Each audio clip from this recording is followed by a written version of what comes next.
D.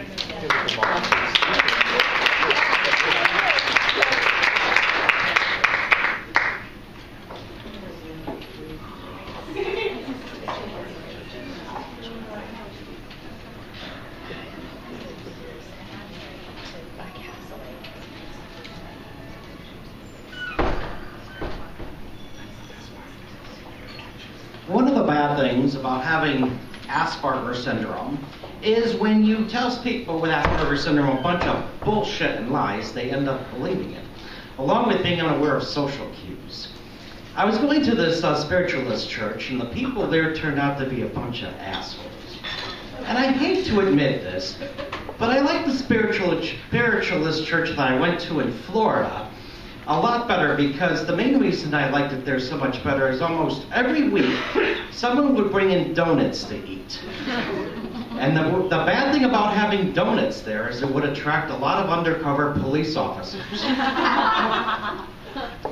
The people didn't know me very well at the beginning, and some people told me that I should come out of my shell as a way to get to know me a little bit better. So they suggested that I do a talk, or I guess it would be a spoken words, as a way to describe who I am and what I am about.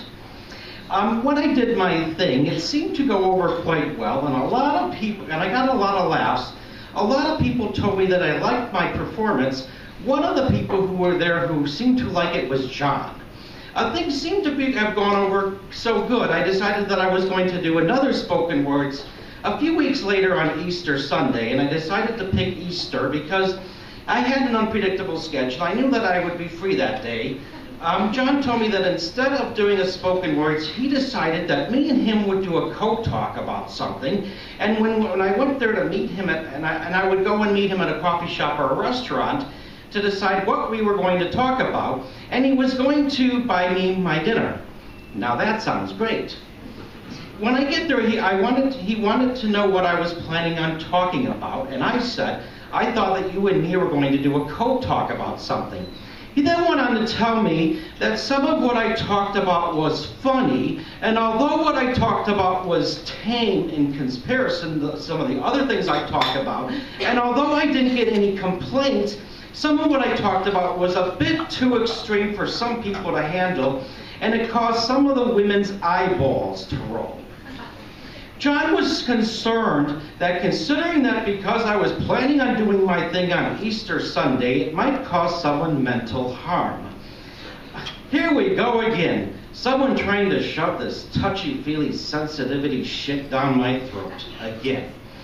John wasn't really there for us to do a co-talk, but he was there to screen and censor what I was planning on talking about, except I had no idea what I was planning on talking about, because he said that me and him were going to do a co-talk, which means that I ended up wasting his time, not to mention the gas money that he wasted on coming out to see me that day, and actually I feel good about that.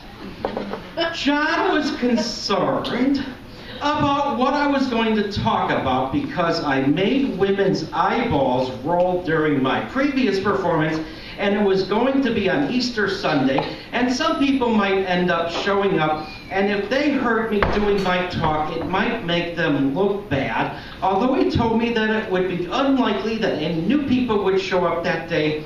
Here's my question. If I did get any complaints from my last performance, and it would be unlikely for him that a new person would show up, then why did he have to make an issue out of it?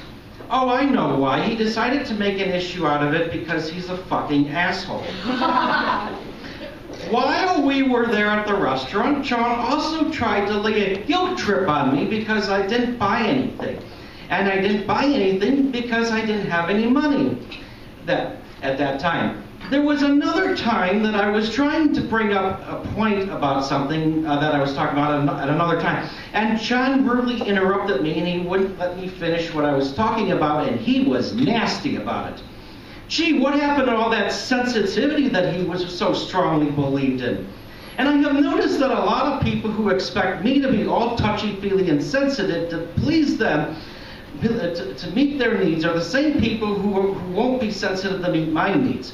In fact, I can't think of a single time when someone expected me to be sensitive to please them who was ever sensitive to please me.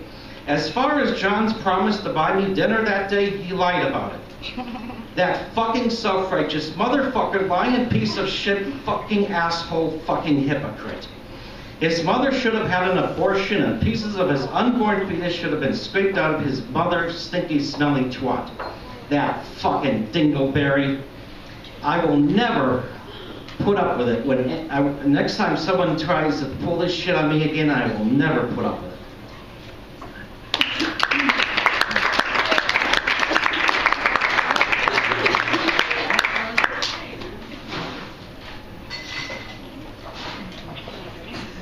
All right, score.